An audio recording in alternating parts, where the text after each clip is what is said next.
Sidang jemaat yang dikasihi Tuhan Yesus Kristus, mari kita siapkan hati kita untuk kita lakukan ibadah keluarga pada malam hari ini.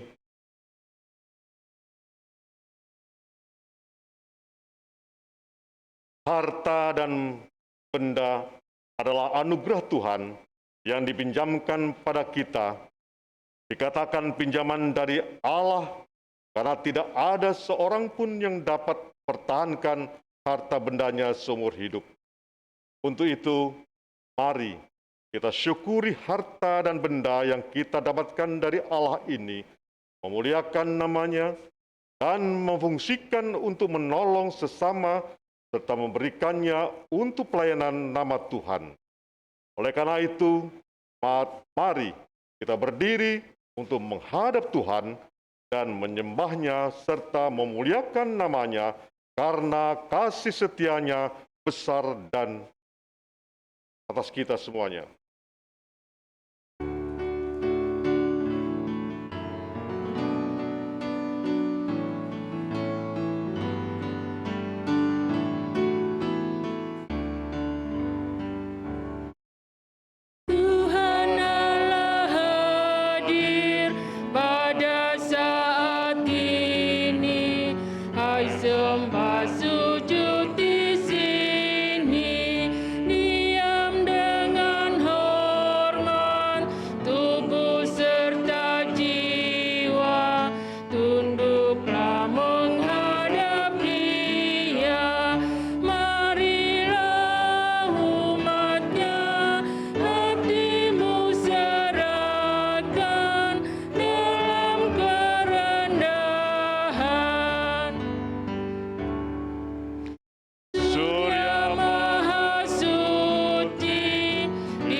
Mari kita tunduk kepala untuk kita berdoa. Tuhan Yesus Kristus yang Maha Mulia, kami anak-anak-Mu yang berada bersekutu di gereja maupun di rumah kami masing-masing, untuk datang kepadamu, untuk memuliakan nama-Mu, karena Tuhanlah Tuhan kami. Kami datang bersujud kepadamu untuk memuji dan bermazmur. Kiranya Tuhan menyertai kami dalam ibadah ini dari awal hingga akhir. Kuasai kami dengan Roh-Mu yang kudus Tuhan, agar semua dapat berjalan dengan baik. Ampun akan dosa kami Tuhan, hanya di dalam nama-Mu kami berdoa. Amin. Sidang jemaat yang dikasihi Tuhan Yesus Kristus, marilah kita bermazmur secara berbalasan. Kan kita baca Mazmur 49 ayat 17 sampai 21. Mazmur 49 ayat 17 sampai 21 kita baca secara berbalasan. Janganlah takut apabila seseorang menjadi kaya, apabila kemuliaan keluarganya bertambah.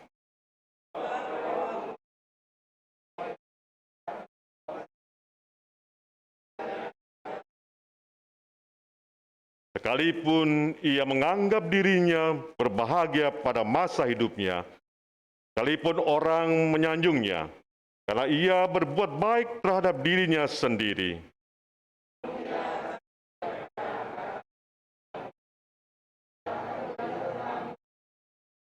Manusia yang dengan segala kegemilangannya tidak mempunyai pengertian boleh disamakan dengan hewan yang dibinasakan. Jemaat silakan duduk kembali.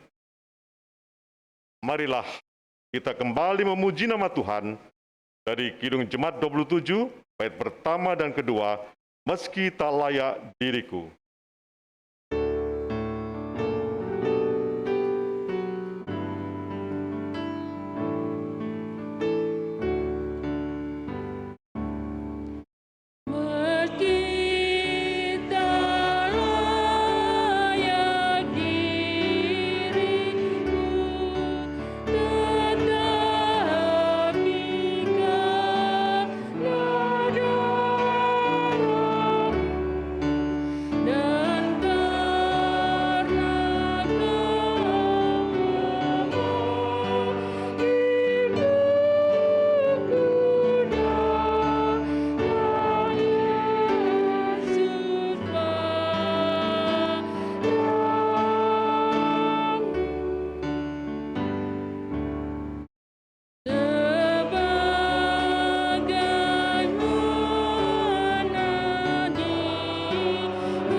Sidang jemaat, kita sama-sama satu dalam doa, mohon bimbingan Roh Kudus. Kita berdoa. Bapa yang kami puji dan sembah di dalam nama Yesus, kami bersyukur atas semua berkat kasih karunia yang Tuhan sudah limpahkan bagi kami.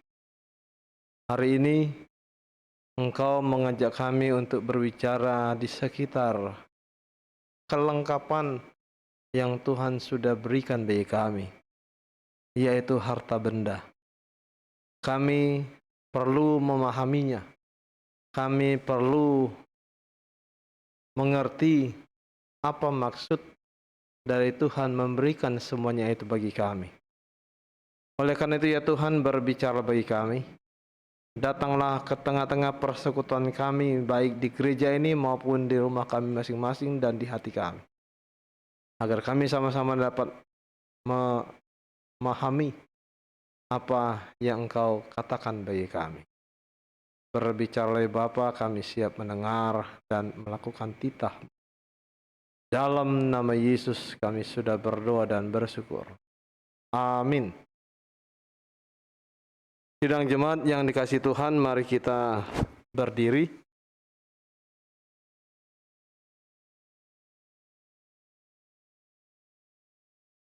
Kita sama-sama membaca Alkitab kita yang diambil dari kitab Perjanjian Lama, kitab Esra, pasalnya yang kedua, ayatnya yang ke-64 sampai ayatnya yang ke-70. Esra 2 ayat 64 sampai ayatnya yang ke-70.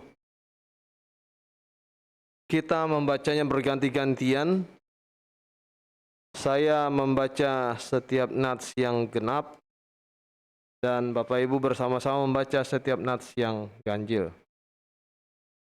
Kita mulai.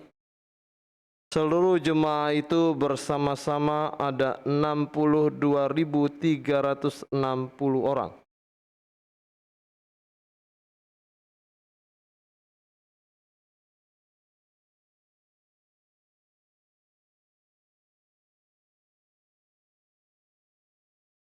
Mereka mempunyai 736 ekor kuda, 245 ekor bagal.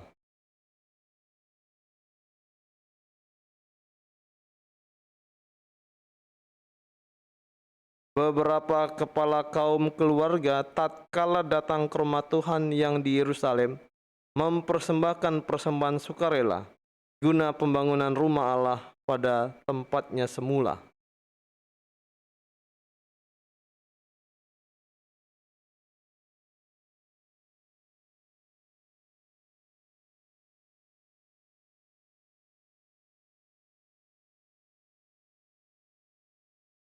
Adapun para imam dan orang-orang Lewi dan juga sebagian dari rakyat serta para penyanyi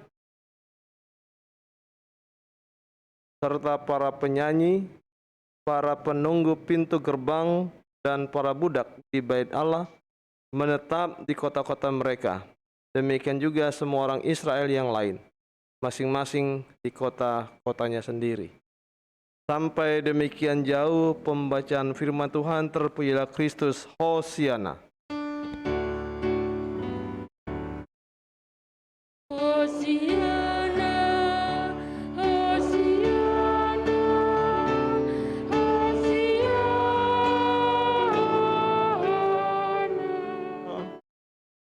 Silakan duduk. Bapak, Ibu, dan saudara yang dikasihi Tuhan, kitab Esra yang kita baca ini sebenarnya adalah kitab yang menceritakan tentang kembalinya orang-orang Israel dari pembuangan di Babilonia. Berapa lama pembuangan itu? Pembuangan itu ada 70 tahun. Yang menjadi pertanyaan adalah kenapa orang-orang Israel dibuang? Sebenarnya maksudnya Israel dijajah hampir sama seperti Indonesia dijajah Belanda atau Jepang pada waktu lalu.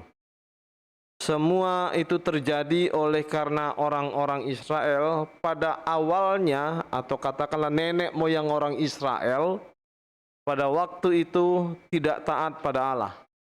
Mereka suka kawin dengan orang lain. Katakanlah begini Bapak Ibu dan Saudara, ada pepatah Indonesia yang mengatakan rumput di seberang itu lebih menarik daripada rumput yang ada di dalam pekarangan. Ini kan simbol bahwa suku lain wanita-wanitanya lebih cantik dari suku kita. Atau bangsa Eropa katakanlah begitu masih lebih cantik dari bangsa Indonesia. Padahal belum tentu. Nah, pemahaman itulah yang terjadi pada waktu lalu sehingga orang-orang Israel pada waktu itu memang benar-benar terpengaruh dan akhirnya mereka kawin mawin. Akibat kawin mawin itu mereka mulai tidak percaya pada Allah dan itu mulai menyebar hampir di seluruh Israel. Akibatnya Allah menghukum mereka kembali dengan 70 tahun. Kemudian Bapak Ibu dan Saudara, setelah 70 tahun pada zaman Esra ini, maka terjadilah pembebasan orang Israel. Itu sekitar tahun 580 sampai 540 sebelum Masehi. Kitab Ezra ini adalah kitab yang menjelaskan bagaimana Ezra sebagai imam. Ia mencoba memberikan penjelasan kepada orang-orang Israel yang pada waktu itu pulang. Bapak Ibu dan Saudara, Ezra diutus oleh Kaisar Persia yang namanya Kores. Rombongan orang ini atau rombongan orang yang dipimpin Ezra ini cukup besar. Kalau kita baca di situ, rombongannya sejumlah 42.360 orang. Ini rombongan yang cukup besar. Pada waktu itu Bapak Ibu dan Saudara, saya yakin belum ada mic seperti sekarang. Belum ada toa seperti sekarang. Saya tidak tahu pakai apa mereka bisa memimpin sebegitu besar orang. Nah, yang menarik adalah ketika mereka pulang atau ketika mereka dibebaskan itu, orang-orang Israel ini disiapkan rupanya. Jadi mereka meninggalkan daerah Babilonia itu, mereka membawa berbagai macam perlengkapan dan itu diberikan khusus untuk mereka. Ini hebatnya ya.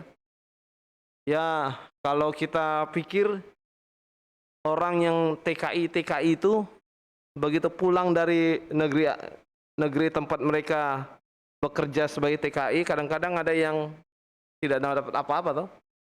Tapi kalau ini enggak. Justru ini yang menariknya, bahwa mereka mendapatkan banyak sekali kekayaan.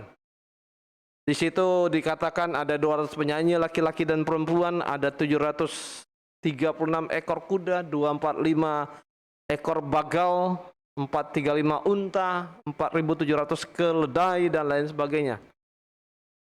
Ini menunjukkan bahwa orang Israel memang sedang dipersiapkan. Pertanyaannya adalah, untuk apa mereka pulang? Mereka pulang tujuannya untuk membangun Bait Allah. Kenapa Bait Allah harus dibangun? Karena Bait Allah 70 tahun yang lalu hancur. Persoalannya Bapak Ibu dan Saudara, mengapa harus Bait Allah yang dihancurkan? Kenapa tidak orang Israel saja yang dibunuh? Ini kalau zaman dulu Bapak Ibu dan Saudara, kita bisa melihat makna dari satu tugu. Kalau orang-orang dulu berpikir, katakanlah orang Israel, ia berpikir begini, kalau mereka punya Bait Allah, maka berarti Bait Allah itu akan menyelamatkan mereka. Ini terbukti pada zaman Hizkia, ketika orang-orang Yerusalem, Hizkia di Yerusalem waktu itu, dia dikepung sampai berbulan-bulan, orang Israel tenang-tenang saja. Masih ada minuman, masih ada makanan, dan mereka tidak mendapatkan kesukaran apapun, padahal mereka dikepung. Akhirnya orang-orang Israel berpikir apa? Bait Allah ini adalah berkat. Kalau bait Allah ini tidak ada, maka matilah kami. Nah, Tuhan berpikir begini, kalau bait Allah hancur, apakah memang orang Israel bisa mati? Kebanggaan mereka pada bait Allah itu boleh-boleh saja. Tetapi harusnya kebanggaan orang Israel bukan kepada bait Allah. Harusnya kebanggaan mereka kepada Tuhan, bukan kepada bait Allahnya. Ini kekeliruan. Karena itu, Tuhan katakan, oke, kalau memang orang Israel memang tidak bisa mengerti siapa sebenarnya yang berkuasa, maka Tuhan sengaja memerintahkan kepada orang-orang Babilonia waktu itu, hancurkan saja bait Allah itu. Nah, begitu bait Allah hancur, orang Israel terpuruk. Begitu kebanggaannya hancur, maka mereka lemas. Tidak bisa berbuat apa-apa lagi. Disitulah kesempatan orang Babilonia mengangkat orang-orang Israel ke Babilonia atau bangsa Kasdim itu, sampai mereka dalam situasi yang sangat-sangat sulit. Nah, kemudian Bapak, Ibu, dan Saudara, mereka ini dilepaskan. Fokus Ezra adalah mereka harus membuat bait Allah yang baru. Dan posisinya tidak di tempat yang berjauhan. Posisinya harus di tempat bait Allah yang awal, yang lama. Bagi Bapak Ibu yang pernah ke Israel, Bapak Ibu pasti bisa lihat penempatan bait Allah ini sungguh-sungguh luar biasa besar. Kalau kita pergi ke sana, kita akan bisa melihat hanya tembok sebelah barat yang sekarang ini sering menjadi tembok ratapan itu raksasa besarnya. Karena raksasa besarnya, maka kita bisa bayangkan bagaimanalah kemegahan dari bait Allah itu sebelum ia diruntuhkan. Tentu sangat luar biasa besar. Nah, yang menarik Bapak, Ibu, dan Saudara, orang-orang Israel ini setelah mereka hancur, mereka kemudian dibina, diarahkan Tuhan melalui nabi-nabi, salah satunya Nabi Yesaya, maka kemudian mereka kembali. Nah, yang menarik adalah begini. Mereka diminta untuk tidak memperhatikan diri sendiri. Mereka diminta untuk sama-sama membangun bait Allah yang sudah hancur. Mungkin kita bisa bertanya, orang kami sudah hancur, kami sudah tidak ada apa-apa lagi, kok kami harus membangun? Ini memang pertanyaan besar, Bapak Ibu. Kok tega-teganya Tuhan itu? Kan kira-kira begitu ya. Banyak orang katakan, saya sudah tidak punya apa-apa lagi. Saya tidak punya segala sesuatu yang bisa saya banggakan lagi. Mengapa Tuhan minta supaya saya membangun rumah Tuhan? Ini memang pemikiran duniawi kita. Tapi Bapak Ibu, ada maksud Tuhan membuat orang Israel pada waktu itu bersama-sama kembali membangun. Pertama, kalau mereka tidak diminta membuat satu kegiatan, mereka akan berpencar. Mereka akan lari ke sana, lari kemari, dan lain sebagainya. Mereka tidak akan bersatu. Tapi ketika dilakukan kegiatan, dan kegiatan itu adalah kegiatan yang membuat mental mereka semakin kuat, maka mereka bersatu. Jadi, salah satu tujuan dari pembangunan bait Allah adalah supaya mereka bersatu, jangan tercerai-berai. Tidak usah jauh-jauh Bapak, Ibu, dan Saudara. Katakanlah PKB kita tuh. PKB kita kalau pulang tidak bikin kegiatan, apa yang terjadi? Ya tidur, pulang tidak mau tahu. Lalu apa yang terjadi? Daripada pusing kan, PKB kita bilang, ya kita main domino aja lah. Nah, ngumpul lah semua itu kan. Kalau main domino, kumpul lah semua itu. Satu kegiatan Itu membuat orang berkumpul dan kemudian di situ bisa saling bercerita, saling memberitahu apa yang terjadi dan bagaimana cara membantu teman-teman yang lain sebagainya.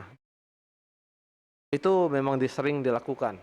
Dan cara-cara kita melakukan adalah memang harus melakukan satu kegiatan dulu, baru kita bisa melakukan apa yang kita harapkan. Itulah orang Israel. Nah, menarik Bapak Ibu, mereka pada waktu itu mengumpulkan berbagai macam hal. Apa yang mereka hasilnya? Hasilnya adalah mereka mengumpulkan 61.000 dirham emas, 5.000 mina perak, 100 helai kemeja imam. Itu ayat 69.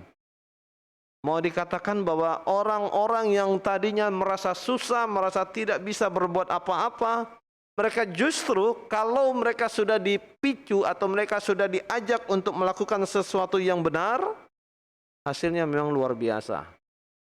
61.000 dirham emas bukan sesuatu yang murah. Kalau kita baca dari Alkitab, 1 dirham itu 1 gaji orang dalam 1 bulan. 1 dirham. Jadi kalau 61 dirham, ya silakan dikali berapa itu. Berarti yang mereka sumbangkan untuk bait Allah itu luar biasa hebat. Jadi kalau kita hayati apa yang dimaksud untuk membangun bait Allah, untuk membangun gereja, untuk membangun kehidupan kita, untuk membangun kebersamaan kita, biasanya orang akan siap berkorban untuk itu. Tetapi kalau dilihat apa yang kita lakukan hanya untuk foya-foya, tentu kita tidak akan mau memberikan bantuan apapun. Jadi Bapak Ibu dan Saudara, Tuhan bisa menggerakkan hati manusia. Meskipun mereka berada dalam situasi yang sangat-sangat sukar, sangat-sangat sulit, Tuhan bisa menggerakkan mereka dan kemudian membuat persembahan untuk nama Tuhan. Ini menarik, karena banyak orang katakan begini kan, kalau orang miskin, tidak mungkin dia sumbangkan. Hanya orang kaya yang bisa menyumbang. Betul toh? Kita berpikirnya begitu. Tapi dalam Tuhan tidak begitu. Dalam Tuhan justru bisa kebalik. Orang miskin itu malah lebih bermurah hati daripada orang kaya. Dan itu bisa terjadi. Tetapi Tuhan mau katakan, sudahlah. Sekarang siapa saja yang menjadi warga orang percaya, ia harus membangun bersama-sama rumah Tuhan itu. Roh Kudus menggerakkan hati mereka yang tadinya merasa susah, merasa sukar, merasa tidak bisa lagi melakukan apa-apa. Tetapi akhirnya Roh Kudus mengajak mereka untuk membangun dengan bersama. Apa yang kita lihat dari pemahaman ini Bapak Ibu dan Saudara? Ternyata pergumulan, kalau kita mendapatkan pergumulan dalam hidup Bapak Ibu dan Saudara, sebenarnya itu bukan hambatan bagi kita, tapi sebenarnya itu pembinaan bagi kita. Katakanlah misalnya begini, kita kan sering dengar ada orang terbang, naik pesawat, jatuh. Baru-baru ini ya, berapa bulan yang lalu ya, terbang baru sampai di atas kota Jakarta, tiba-tiba jatuh, masuk ke Pulau Seribu ya, jatuh dan lain sebagainya. Lalu banyak lagi pesawat yang jatuh seperti itu atau kecelakaan di mana-mana. Pertanyaan kita adalah, apakah itu hukuman? Bisa ya, bisa tidak. Tetapi bagi kita orang percaya, itu semua adalah pembinaan. Pembinaan agar iman kita mulai diarahkan ulang kepada Tuhan. Bisa jadi Bapak Ibu dan Saudara, karena kita tidak merasa bahwa kita kesulitan, kita jadi sombong. Atau karena kita tidak merasa orang lain kebanjiran, kita tidak banjir, ya tenang-tenang aja dan tidak peduli dengan orang lain, bisa jadi. Padahal kalau orang lain banjir misalnya, kita tidak banjir, bisakah kita banjir? Sangat mungkin bisa. Kalau Tuhan buat terbalik bisa. Jadi jangan terlalu bangga kalau kita tidak banjir. Kalau bisa, sumbangkanlah kepada orang-orang yang sekarang ini sedang banjir. Disitulah kepedulian kita. Sebab mengapa? Pada satu saat, jika kita juga dalam situasi yang sama kebanjiran, orang yang kita bantu itu akan membantu kita. Secara otomatis, kalau kita mau melakukannya dengan jujur, maka itu akan terjadi.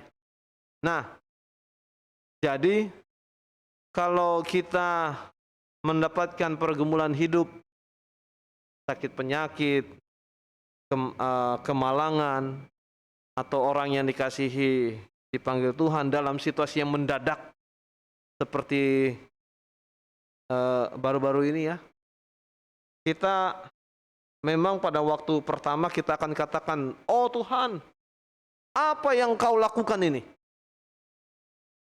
Tetapi kalau kita pahami, mungkin ada sesuatu yang baru yang sebenarnya kita tidak pahami, sehingga Tuhan melakukan hal-hal seperti itu. Anggap sajalah semuanya itu adalah pembinaan. Kenapa kita dibina? Kenapa kita diarahkan? Supaya kita jangan terlanjur berbuat salah. Dan untuk itu, maka Tuhan mengatakan kepada orang-orang Israel, apa yang menjadi penting bagimu? Harta. Ya, sekarang harta itu serahkan. Memang tidak mudah. Tetapi mau dipahami atau mau dikatakan begini, harta itu bukan sesuatu yang membuat kita hidup. Harta tidak membuat kita jadi langsung dipercaya seterusnya, enggak juga. Tapi harta bisa menimbulkan hal yang negatif bagi kita. Kesombongan, tinggi hati, tidak peduli dengan orang. Justru itu mungkin kadang-kadang Bapak Ibu dan Saudara, harta itu harus diberikan pada Tuhan. Tujuannya supaya jangan kita yang dikendalikan harta, tetapi kitalah yang mengendalikan harta. Nah, kitab yang kita baca hari ini mau menjelaskan bahwa kesalahan masa lalu Bapak Ibu dan Saudara bisa saja membuat keturunan kita di masa mendatang mendapatkan kesulitan. Orang Israel itu melakukan kesalahan di masa lalu, masa silam. Dan kemudian apa yang terjadi? Anak-anaknya mendapatkan kesulitan di masa yang akan datang. Salah satunya mereka dibuang ke Babilonia itu. Mari kita lihat apakah kita pernah juga melakukan kesalahan. Kalau kita melakukan kesalahan dan bisa terjadi seperti Israel, anak-anak kita, keturunan kita di masa mendatang, dia tidak mendapatkan apa-apa. Dan jika itu dipahami dengan baik, maka lebih baik jangan pentingkan diri sendiri. Pentingkanlah juga keturunan kita di masa datang dengan cara hari ini mari kita minta maaf pada Tuhan. Hari ini mari kita sama-sama menyesali segala kesalahan-kesalahan itu. Sebab dalam kisah ini menjelaskan seperti itu. Bahwa belum tentu kehidupan kita yang baik sekarang ini akan baik seterusnya kalau kesalahan-kesalahan kita pada masa lalu tidak kita pertimbangkan. Allah itu kekal. Kita tidak kekal. Jadi karena Allah itu kekal, dia tahu siapa kita dari awal sampai akhir. Dan dia mengerti dan dia bisa juga membuat segala sesuatu yang menghancurkan kita jika kita tidak memahami dia. Jadi Allah ini ingin supaya jangan pelihara hal-hal yang salah. mulailah perbaiki hal-hal yang salah supaya kita bisa masuk ke dalam kerajaan Allah dengan sungguh-sungguh. Mari kita fokus pada tujuan kita bersama. Apa fokusnya? Fokus pertama adalah back to the Bible, kembali kepada Allah. Kita perhatikan apa yang memang Allah kehendaki untuk kita. Kedua, kita diminta bersama-sama juga berjuang untuk melakukan sesuatu yang baru. Kalau di Israel ini pembangunan bait Allah, maka di kita adalah pembangunan gedung gereja. Mirip-mirip sama. Dan kalau dulu Tuhan menggerakkan orang-orang Israel yang dalam kesulitan, sekarang Allah pun ingin menggerakkan kita, warga jemaat Gracia ini, untuk bersama-sama melakukan hal yang sama dalam pembangunan ini. Memang Bapak Ibu dan Saudara terasa sangat sukar. Karena kita tahu pembangunan ini sudah cukup lama diharapkan. Tetapi kita harus tahu bahwa tahapan kita untuk membangun tentu tidak begitu kita mau langsung bangun, langsung jadi, yang tidak kan. Sekarang ini tim dari panitia pembangunan kita sedang berusaha untuk menyelesaikan masalah IMB. Ternyata Bapak Ibu dan Saudara, IMB itu menurut pemerintah Jokowi sekarang sudah dirubah.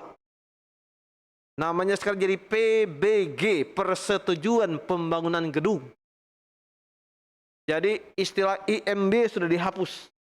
Tidak ada lagi istilah IMB. Yang ada istilahnya PBG, Persetujuan Pembangunan Gedung. Pertanyaannya adalah, apakah syarat-syarat dari IMB dulu sama dengan syarat-syarat PBG ini? Menurut informasinya berbeda. Tetapi saya katakan dengan tim atau dengan panitia pembangunan dan ketua 4, pelajari dulu. Ya, kalau ini menguntungkan kita, terima kasih Tuhan. Kalau ternyata ini memberatkan kita, terima kasih Tuhan. Tidak usah kita katakan hal-hal yang salah. Karena memang pemerintah sedang melakukan satu perubahan. Sebab ketika kita membaca informasi dari Kompas itu, ada banyak hal kendala-kendala yang dibuat sehingga IMB itu menjadi sesuatu yang kayaknya diberat-beratkan. Nah, oleh karena itu kita berharap dengan perubahan nama, perubahan istilah, perubahan apapun itu, ya kita bisa menjadi lebih baik lagi. Kita doakan saja supaya persetujuan pembangunan gedung atau PBG ini justru memberikan situasi yang baik bagi kita. Tapi kita tahu Bapak Ibu dan Saudara, setiap pembangunan perlu dana. Setiap dana perlu juga upaya dan usaha. Tentu tidak mudah ini. Kita harus mengumpulkannya step by step, pelan-pelan. Dan perlu keyakinan. Kenapa orang Israel dulu bisa melakukan itu padahal pada waktu itu mereka pulang dari penjajahan. Kalau pulang dari penjajahan itu biasanya tidak kaya toh, miskin. Tetapi justru mereka bisa memberikan yang terbaik. Karena mereka digerakkan Tuhan. Intinya bukan karena ada orang jujur saja, tapi intinya karena mereka mengerti ini adalah Tuhan yang menggerakkan. Kalau begitu Bapak Ibu dan Saudara, kita pertama-tama fokus pembenahan diri. Yang kedua, kita fokus untuk tujuan pembangunan ini. Dan dari tahapan itu yang penting bukan saja cuma dukungan-dukungan dana, perlu doa. Saya mau ajak kita semua warga GPB Gracia, kalau bisa kita beribadah pagi, subuh, hari Sabtu. Tidak bisa datang, tidak jadi soal. Ada Zoom tuh. Kenapa kita susah? Kalau dulu memang susah karena kita harus datang jauh-jauh dari sektor 10, dari sektor mana-mana, datang sini jauh-jauh. Ya, sekarang kan nggak perlu jauh-jauh. Ada Zoom kok. Yang penting apa?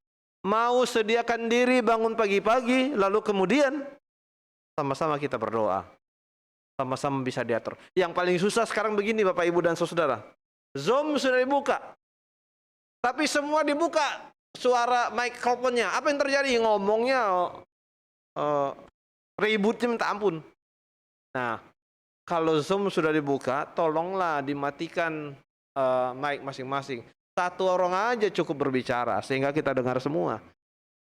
Bayangkanlah kalau misalnya mic di sini, kita semua di sini ada 30 orang, semua ngomong. Dengar nggak suara saya? Pasti nggak dengar. Dengar nggak suara yang jauh? Nggak dengar. Karena apa? Karena kita ngomong masing-masing, mic-nya dibuka tuh. Nah, jadi rupanya Bapak Ibu dan Saudara mengikuti Zoom pun ya harus diatur. Nggak mau diatur ya susah. Jadi apapun yang kita buat perlu diatur. Nah, jika kita mau sama-sama, mari nanti kita minta dengan Inforkom kita. Tolong dong dibagikan Zoom tiap Sabtu jam 5 pagi. Bagi para presbiter semua, bagi warga jemaat yang mau akan dibagikan Zoom-nya, kita sama-sama ibadah pagi. Berapa lama? Tidak perlu lama-lama. Paling lama cuma 15 menit. Itu pun sudah penting bagi kita. Ya toh? Tapi hal ini penting bagi kita karena kita mau menggumuli semua pergumulan kita. Bisa saja itu pergumulan gereja, bisa saja pergumulan pribadi, bisa saja pergumulan macam-macam. Mari kita sama-sama gerakkan apa yang kita mampu untuk memuji muliakan nama Tuhan. Jika orang Israel bisa, mengapa kita tidak? Biarlah itu menjadi perhatian dan kekuatan bagi kita sekalian. Terpujilah Kristus. Amin.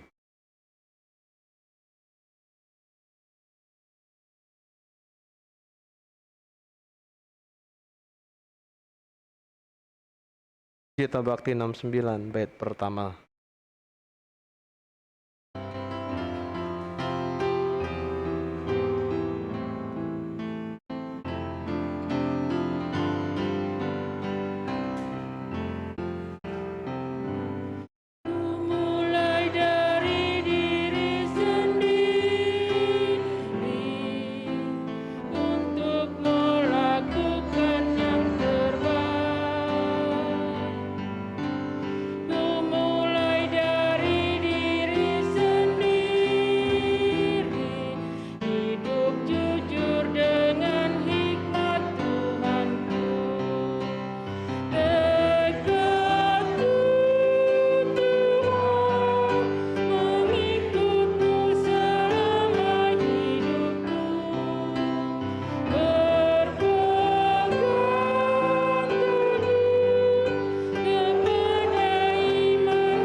Kita satu dalam doa.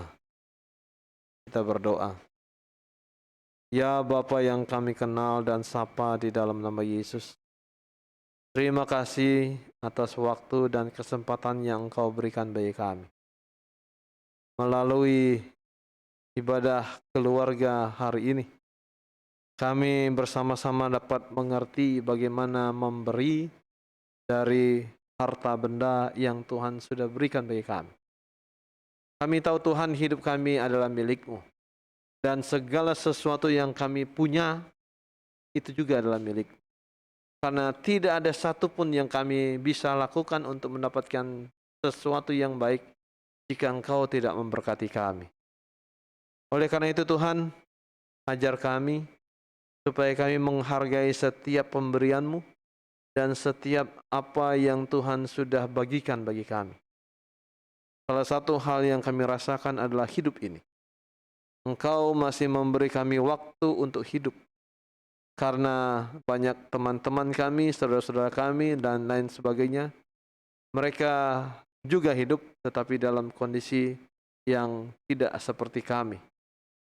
Sehat, walafiat, dan dapat pergi ke gereja atau pergi kemanapun untuk memuji dan memuliakan nama-Mu. Kami tahu Tuhan itu semua adalah karya Tuhan. Itu bukan karena kuat dan gagahnya kami. Itu semua adalah berkat Tuhan bagi kami yang harus kami manfaatkan untuk memuja-muji nama-Mu yang kudus. Kami belajar dari firman-Mu bahwa orang Israel dilepaskan dari pembuangan atau perbudakan di Babilonia melalui Raja Kores. Tujuannya bukan untuk menikmati masa depan baru, tetapi tujuannya adalah untuk membangun bait suci.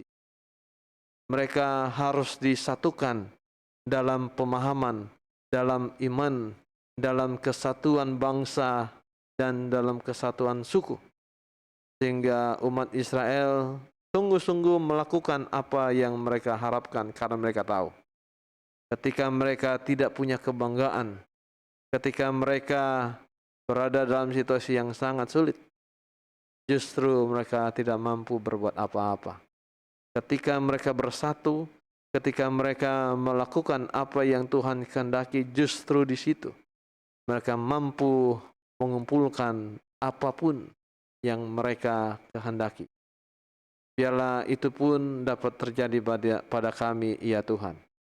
Kami mau belajar dari orang Israel yang belajar dari kesalahan masa lalu, supaya kami juga dapat melihat kesalahan-kesalahan kami di masa lalu, supaya kami tidak mengulangi masa-masa yang sukar.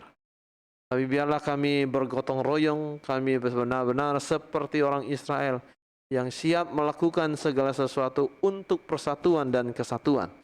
Dan itu semua memang dibutuhkan oleh bangsa Israel dan juga bangsa Indonesia hari ini. Bapa yang kami puji dan sembah di dalam nama Yesus, semua harta, benda yang Engkau berikan bagi kami satu persatu, semuanya itu sengaja diberikan Tuhan agar kami dapat terus memuji dan memuliakan nama Tuhan di tengah-tengah hidup kami. Biarlah itu dapat kami pahami sebagai satu ungkapan sukacita kami bahwa seluruh kekayaan, seluruh hal-hal yang dapat kami miliki, itu semua akan kami persembahkan kepada-Mu karena kami tahu Engkaulah pemilik yang sesungguhnya. Kami yang punya anak, kami yang punya menantu, kami yang punya cucu, kami yang punya rumah, kami yang punya sana sini dan lain sebagainya. Itu semua adalah milik Tuhan yang harus kami kembalikan lagi pada Tuhan dalam bentuk yang lebih wajar, dalam bentuk persembahan diri, dalam bentuk persembahan hati, dan dalam bentuk perbuatan yang sesuai dengan kehendak-Mu. Bapa, ajari kami untuk melakukannya sesuai dengan kehendak-Mu. Tuhan, kami teringat akan keluarga-keluarga kami di sektor 2 ini. Kami teringat akan Bapak Edison Salmon Rasubala yang dalam pemulihan dari sakit.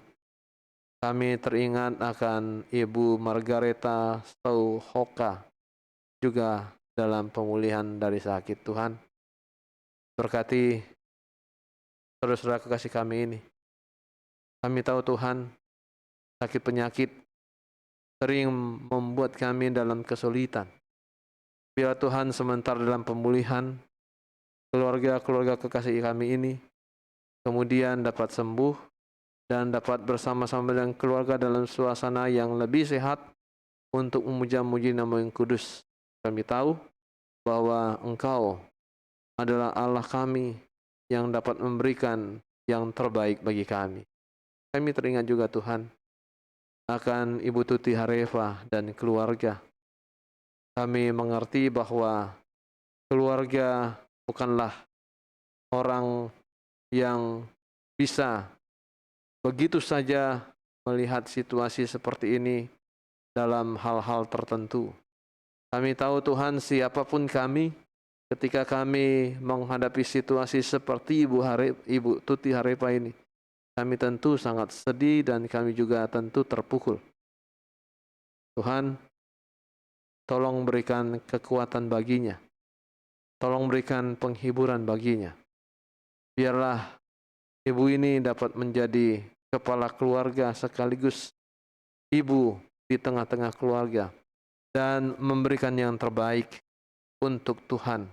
Kami mengerti bahwa status janda adalah status yang tidak kami sukai dalam hidup ini. Tetapi itu harus kami jalani karena memang itu sudah keputusan Tuhan bagi kehidupan kami masing-masing. Oleh karena itu Tuhan, sebagai rekan satu iman, rekan satu gereja, rekan satu sektor, Tuhan bantu kami supaya kami dapat menyisihkan hal-hal yang baik bagi kami untuk membantu Ibu Tuti Harepa ini. Kami tahu beliau sangat memerlukannya. Kami tahu beliau juga berada dalam situasi yang sedih. Tuhan, biarlah Tuhan berikan kami kesempatan untuk membantunya. Tapi Tuhan, biar Tuhan kiranya hadir secara khusus pada Ibu Harepa, supaya ibu ini kuat menghadapi masalah-masalah yang dihadapi. Kami mengerti tidak mudah ini, tapi kami tahu bersama dengan Tuhan, segala perkara mampu diatasi masing-masing kami. Karena kami tahu Engkau adalah sumber hidup kami satu-satunya. Bapa yang kami puji dan sembah di dalam nama Yesus, bagi kami sekalian yang hadir dalam tatap muka ataupun live streaming hari ini, Tuhan berkati kami. Biarlah kami belajar dari firman-Mu, bagaimana caranya kami harus tetap melakukan kehendak-Mu di tengah-tengah situasi kondisi apapun. Dan kami juga harus saling memperhatikan satu sama lain. Sehingga kami juga mau melakukan dengan sukarela apa yang Tuhan kehendaki bagi kami. Kami mohon hanya Engkaulah yang melakukannya bagi kami, ya Tuhan. Terima kasih Bapa. Hanya di dalam nama Tuhan Yesus yang telah mengajar kami berdoa bersama. Bapa kami yang di surga, dikuduskanlah nama-Mu, datanglah kerajaan-Mu, jadilah kehendak-Mu di bumi seperti surga. Berikanlah kami pada hari ini makan kami secukup, dan ampunilah kami kan kesalahan kami, seperti kami juga mengampuni orang bersalah kepada kami. Dan jangan bawa kami ke dalam pencobaan, tapi lepaskanlah kami daripada yang jahat.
Jemaat sekalian, marilah kita mengucap syukur kepada Tuhan dengan memberi persembahan kepadanya. Ingatlah perkataan Tuhan Yesus dalam 2 Korintus 9 ayatnya ke-7 dan 8 yang menyatakan, hendaklah masing-masing memberikan menurut kerelaan hatinya. Jangan dengan sedih hati atau karena paksaan, sebab Allah mengasihi orang yang memberi dengan sukacita. Dan Allah sanggup melimpahkan segala kasih karunia kepada kamu, supaya kamu senantiasa berkecukupan di dalam segala sesuatu, dan malah berkelebihan di dalam berbagai kebajikan. Untuk kolekte ibadah keluarga dapat dikumpulkan menggunakan amplop yang telah diedarkan oleh koordinator sektor Majelis Jemaat, yang selanjutnya akan diserahkan ke kantor Majelis Jemaat Gracia atau melalui koordinator sektor Majelis Jemaat.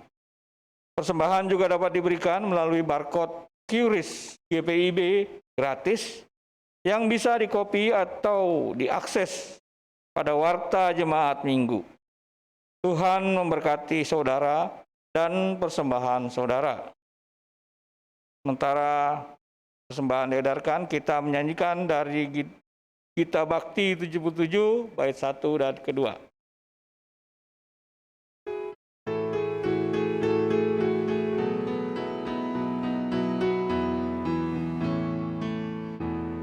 Persepuluhanmu hendaklah kau beri kepada Allah sumber berkah. Persepuluhanmu yang akan kau beri, itulah persembahan kudus. Marilah memberi persepuluhanmu dari hasil jeripayahmu. Apa yang kau beri kepada Tuhanmu, dialah sumbernya. Persepuluhan bagi Allahmu, beri dengan setulus hatimu. Janganlah kau khawatir akan hari esokmu, Ia menjagamu. Persepuluhan dari tanganmu, asalnya juga dari Tuhanmu,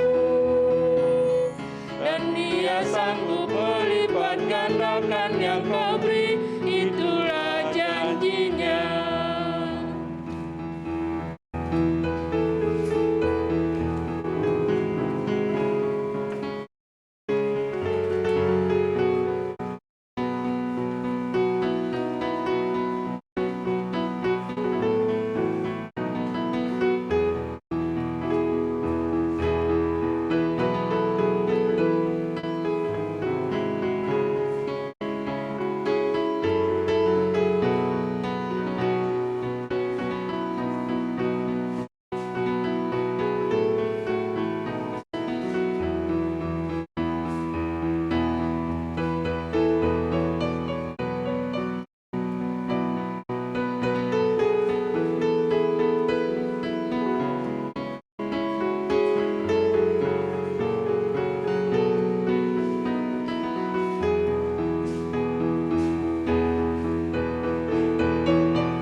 Persepuluhanmu yang sudah kau beri, memuliakan Sang Pemberi.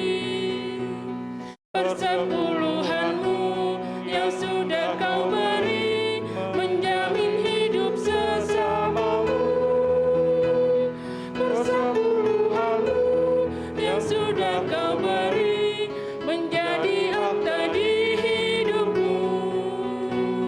Percayalah teguh, Tuhan Sang Pemberi menjamin hidupmu. Persepuluhan bagi Allahmu, beri dengan setulus hatimu. Janganlah kau khawatir akan hari esokmu, Ia menjagamu. Persepuluhan dari tanganmu,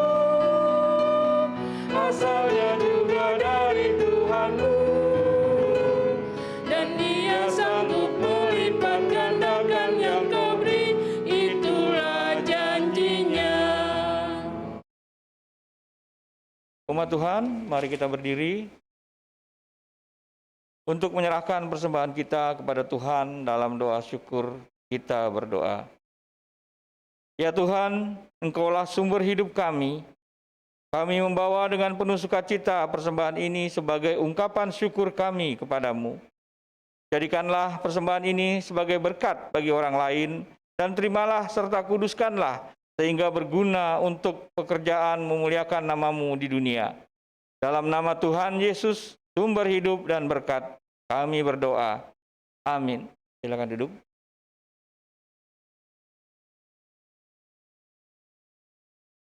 Pokok-pokok Warta Jemaat hari Rabu 10 Maret 2021. Berita duka cita. Berita duka cita yang pertama, telah kembali ke pangkuan Bapa Sorgawi pada hari Senin 8 Maret 2021, Bapak Temazaro Harefa,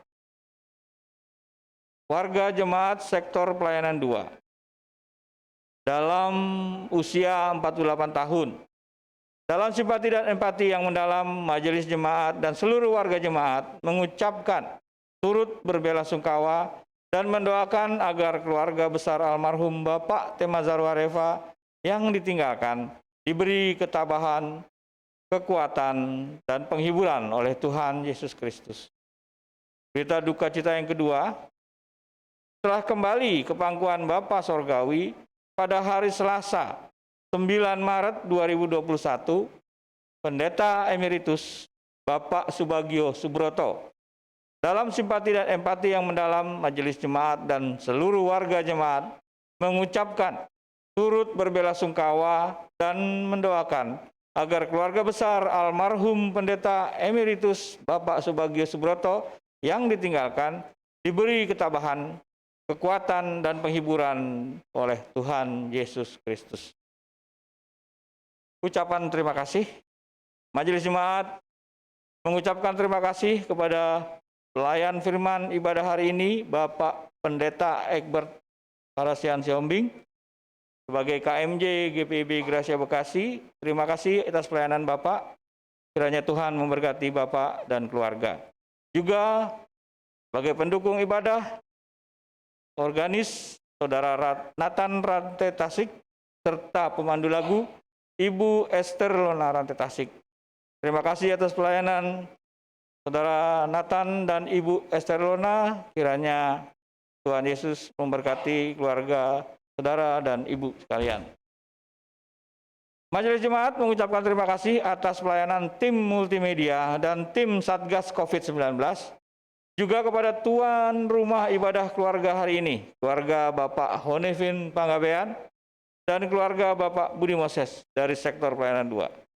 Juga terima kasih atas kehadiran warga jemaat secara luring maupun daring, serta pemberian persembahan sukarela, persembahan syukur, dan persembahan-persembahan lainnya. Kiranya Tuhan memberkati hidup, keluarga, karya, dan pelayanan Bapak, Ibu, Saudara-saudari, jemaat, dan simpatisan. Tuhan Yesus memberkati.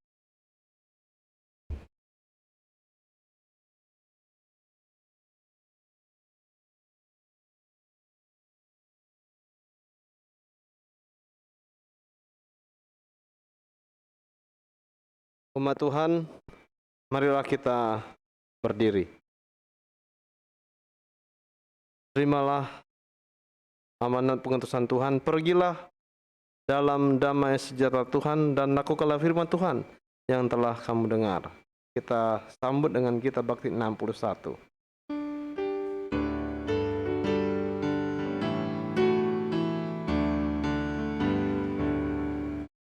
Tuhan ajarkanlah kehendak-Mu, nyatakan jalan-Mu dan firman-Mu. Ku serahkan hidupku pada